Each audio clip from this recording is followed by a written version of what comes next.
Fala galerinha do xadrez, tudo beleza? Dando continuidade aí à nossa playlist, eu não me aguento, eu vou ter que mostrar mais uma partida do Paul Morphy. É a última, tá pessoal, da nossa playlist aqui da saga dos campeões do mundo, é a última do Paul Morphy.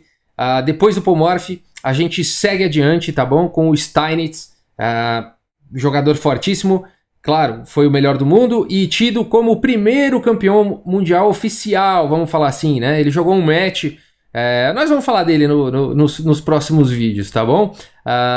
Mas então, a gente vai ver mais uma partida do Morphy. E diferentemente de todos os outros jogadores, a gente não vai ter uma partida do Morphy perdendo e ele passando a bandeira para algum outro melhor do mundo. Porque, na verdade, o Paul Morphy nunca perdeu um match contra ninguém. Ele simplesmente largou o xadrez por problemas amorosos, por problemas pessoais... Ele teve seus motivos aí pessoais para largar o xadrez, abandonar o xadrez, mas o fato é que ele não foi superado em vida, né, por nenhum outro jogador. Então, em homenagem aí a isso, a gente não vai mostrar o Paul Morphy perdendo de alguém e aí começando um outro campeão do mundial. A gente simplesmente encerra aqui a sequência das partidas do Morphy, numa partida brilhante aqui contra o Jacob Lowenthal, que era um jogador fortíssimo da época. E vamos lá, vamos dar uma olhada nessa partida então. Aqui ela começa com E4 aqui pelo Morphy, E5 pelo Lowenthal, cavalo F3, cavalo C6, bispo C4, bispo C5, temos mais uma italiana, vamos ficar craque aí na italiana, hein pessoal? E agora o Gambito Evans, que muita gente estava querendo ver mais uma partida aí de Gambito Evans, que é esse lance aqui, o B4, né? As brancas sacrificam aí um peão, é o Gambito, né? Gambito Evans, para poder ganhar a iniciativa aí. Bispo toma B4, C3, bispo C5, e aqui roque, simplesmente. D6, D4, peão toma D4, C toma D4, o bispo está atacado, bispo B6, e agora D5. Um lance curioso, né? Porque você está bloqueando aqui o próprio bispo, ele estava tão bonito atacando em F7, mas tem sua compensação. Vamos olhar como é que continua aqui. Cavalo em E5, cavalo toma em E5, D toma em E5, e aqui, bispo B2. Então aqui já temos um desenvolvimento muito melhor das brancas, né? Já deu roque, esse bispo está numa excelente diagonal. E as pretas estão ainda com o rei no centro, o cavalo ainda não foi desenvolvido. Dama em E7, um lance defensivo aqui defendendo o peão. Bispo B5, cheque. E aqui de forma muito inteligente o Morphy se livra desse bispo mal aí, né? Quando você tem os peões fixos centrais aqui na mesma casa da cor do bispo, ele vira um bispo mal. E um bispo mal você tem que fazer algumas coisas com um bispo mal. Uma delas é realmente se livrar dele, trocar por alguma outra peça. A outra é passar o bispo para frente da cadeia de peões. Aqui no caso não daria, né? Nenhuma dessas duas casas o bispo teria casa permanente, né? Sendo que esses peões poderiam simplesmente, facilmente expulsar, né? Então aqui, ou você se livrar realmente dos peões, né? Mas então nesse caso o Morphy de forma muito inteligente troca esse bispo mal aí, bispo B5 cheque, bispo D7, bispo toma D7. E aqui, gente, eu acho que o Paul Morphy botava muita moral, né? A turma tinha muito medo do Morphy, porque aqui dama toma D7 seria o lance mais indicado nessa posição. Tudo bem que está caindo aqui em E5, por exemplo, bispo toma em E5, as pretas poderiam até jogar o cavalo E7 aqui, deixando até o peão de G7 para abrir a coluna G, né? Se as brancas capturassem, bispo toma G7, torre G8, por exemplo, bispo tem que voltar. E F5, por exemplo, para abrir tudo.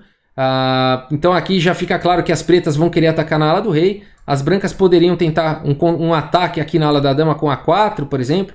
F toma E4, A5, bispo C5, dama H5, cheque. Torre cobre com torre G6 e cavalo C3 e grande roque. A gente vê que é uma posição completamente jogável aí para as pretas, também com chances aí para as brancas, com chances para os dois lados, tá? Então não haveria problema nenhum ali em tomar de dama depois de bispo tomar aqui em D7. Mas aqui provavelmente o Lowenthal, também tomado por fantasmas, jogou o lance aqui, rei toma D7, ficou se apegando aqui a esse peão ou com medo de alguma outra coisa. Só que agora fica muito bem para o Morphy, depois de dama G4, e esse ataque vem com um ataque aqui em G7 também. F5, então, agora pelo menos a dama está defendendo G7, tá devolvendo material, só que agora o Paul Morphy pega e com juros. Dama toma F5 cheque, rei E8 e agora esse peão aqui de E5 está caindo. Vou tomar de bispo ou de dama? É claro que o Morph vai tomar de bispo, ele não quer trocar dama de jeito nenhum. Ele é um jogador de ataque, né? E a principal peça de ataque dele é a dama, né?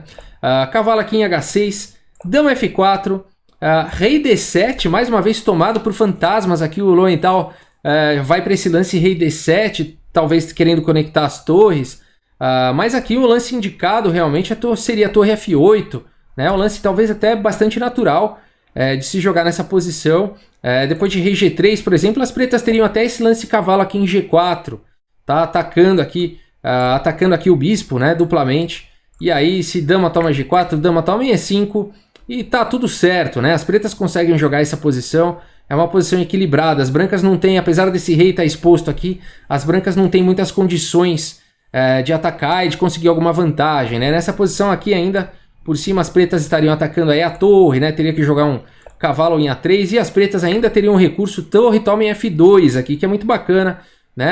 A torre e o bispo estão atacando, né? Essa torre não pode capturar se não está caindo a torre de A1, ou seja, as pretas teriam alguns recursos aí interessantes na posição. Aqui não dá para deixar esse rei nessa diagonal, teria que jogar rei H1, né? E aí sim, um lance rei E7 faria bastante sentido. E depois de dama H4, cheque, também atacando em F2, dama F6 bloqueando e defendendo em F2, dama toma, torre toma, G toma. A gente tem uma posição aí completamente equilibrada, né? Então, ali depois de dama F4, torre F8 seria o lance mais indicado. Mas aqui, jogou rei D7, o Lowenthal, e agora então o Morph se aproveita aqui para desenvolver mais peça, cavalo D2, torre de A em E8 foi jogado, e talvez tenha sido essa a estratégia do Lowenthal, né? Tirar o rei, passar a torre e dar um roque artificial. Talvez tenha sido isso. Só que agora cavalo C4 é muito forte, defendendo aqui esse bispo de E5 que estava atacado, também fazendo uma pressão em B6. Bispo C5 foi jogado, torre de A em D1, agora as torres vão jogar. Bispo D6 bloqueando então o peão da coluna D. E depois de bispo toma D6, C toma em D6, agora essa torre não está mais fazendo nenhum papel aqui na coluna D, e o Paul Morphy não tem vergonha nenhuma de mexer essa torre de novo, agora para a torre B1, né? Então agora numa coluna bem melhor, né? Aqui em B1. Agora B6 defendendo o peão, torre de F em C1, trazendo agora outra torre para o jogo, colocando a torre numa coluna aberta, fantástica. Dama F6, aqui o Lowenthal desesperadamente tenta trocar a dama, e é claro que o Morphy não troca, né? Aqui ele vai com dama em E3, e agora a pressão aqui é muito grande, tem até alguns temas táticos que já começam a surgir na nossa cabeça, né? Cavalo G4 e esse lance atacando a dama e também fazendo uma pressão em F2. E nessa posição, então, o Paul Morphy vai para uma sequência tática muito bacana. Se você até quiser dar pause aí nessa posição e encontrar a sequência aqui do Paul Morphy, é muito legal realmente. E uma sequência vale a pena pausar, e ela é sensacional. Eu vou dar mais alguns segundos, eu espero que você tenha encontrado. E o lance jogado aqui pelo Paul Morphy é o lance cavalo, toma aqui em B6 com cheque, né? Então não dá para capturar a dama agora, é cheque, né? E é muito difícil você recusar também, né? Aqui de você não capturar esse cavalo, vai ficar muito mal, né?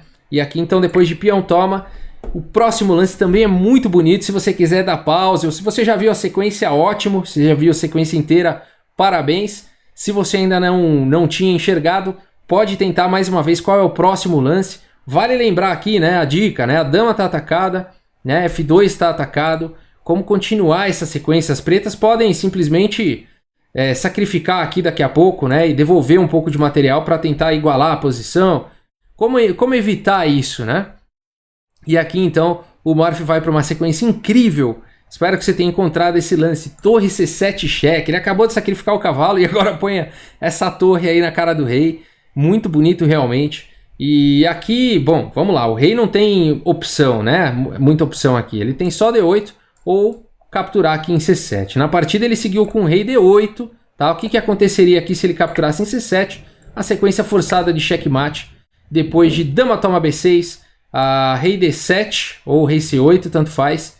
Rei D7, dama em A7 cheque. Esse rei não tem para onde escapar, né? Olha que legal, esse peão está segurando uma casas importantes aqui. O rei teria que subir para qualquer outra casa aqui e a torre entraria com um belíssimo de um checkmate, né? Então por isso aí que depois de torre C7 o rei não pode capturar a torre e jogou rei D8. E aqui parece que o Morphy está com problemas, né? Por quê? Depois de dama toma aqui em B6, o Lowenthal jogou dama toma em F2, cheque, né? E agora essa dama vai ter que vir para cá e a torre vai ficar desprotegida, né? Então, será que essa sequência do Morph foi furada? Vamos dar uma olhada. Depois de dama toma em F2, cavalo toma em F2, agora tá complicado, né? Por quê? Rei toma cavalo, rei vai tomar torre. Aí com uma torre a menos, o Polmorph vai perder a partida, né? E se o Polmorph tirar a torre, o Lowenthal vai salvar o cavalo e vai ficar com uma peça a mais, né? Vai até tomar em E4, começar a ganhar todos os peões e tal. Será que o sacrifício do Polmorph foi furado? Ou será que ele enxergou além? Será que ele viu mais ainda os próximos lances? Qual seria o lance, então, correto aqui, o lance jogado pelo Polmorph, a sequência, né, que justifica toda essa série de sacrifícios aí do Polmorph. E ele continua, então, com o brilhante torre aqui em A7. Muito bacana, né? Se você viu torre toma em G7, bacana também, tá bom? Seria também uma sequência vencedora. Mas aqui foi jogado torre em A7, é um pouco mais forte. E a partida seguiu, então, bom, aqui é o seguinte, o que está acontecendo, né? Esse cavalo está atacado e o Morph está ameaçando torre B8 checkmate. Então essa que é o brilhantismo aí de toda a sequência do Polmorph. Essa que é a justificativa, né? Nessa série de sacrifícios do Polmorph. E agora esse cavalo realmente não dá para querer salvar, né? O lance jogado aqui na partida foi cavalo H3, cheque. Pelo menos as negras dão uma destruída aí na estrutura de peões do Morph, né? E depois de G toma em H3, bom, as brancas continuam ameaçando o checkmate. A rei C8 então foi jogado, evitando aí o checkmate. Mas depois de rei F2, as pretas abandonaram. Além, claro, da desigualdade material, né? As brancas têm 2 peões a mais aqui. Mas realmente não tem como continuar aqui. Essas torres são muito fortes. O rei está cortado completamente aí da partida, né? Por exemplo, aqui se quiser jogar um torre D8, ó, dá para jogar E5, ó, sacrificar aqui o peão. Ó, se tomar, dá para jogar D6. Muito bonita realmente essa sequência aqui. Se jogar a torre toma D6, tá caindo a torre aqui, ó. Esse aqui é o problema todo, né? Rei C7, torre toma lá em H8, né?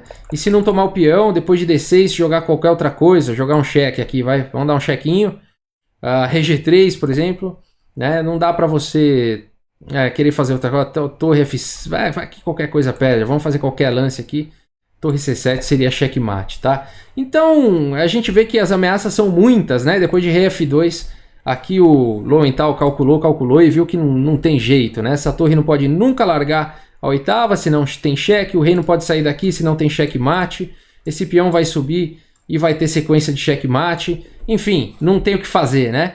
Então mais uma partida aí brilhante do Morph, brilhante. Vamos voltar ali no cavalo toma B6. Olha que legal essa posição aqui. Que sequência bela, né? Cavalo toma B6, torre C7, cheque, dama toma... E depois de dama toma, cavalo toma, continua a sequência, né? A combinação foi longe aqui com torre A7 ameaçando mate. E depois de cavalo toma e rei F2, abandonou a partida então o Lowenthal. A gente encerra aqui a sequência de partidas do Morph da nossa playlist aí dos campeões do mundo. A gente parte para o Steinitz. A gente tem aí uma era de quase 20 anos, aí de 58... até mais de 20 anos, quase 30 anos aí para chegar na era do Steinitz, tá bom? A gente fica esse período aí sem ter um número 1 do mundo, muita gente muito forte jogando realmente na Europa e pelo mundo todo, mas a gente vai ter o Steinitz então na sequência aí de vídeos da nossa playlist da Saga dos Campeões do Mundo. Beleza, gente? Espero que vocês tenham gostado aí. Muito obrigado pela audiência mais uma vez, um grande abraço para todos vocês e até a próxima. Valeu, pessoal!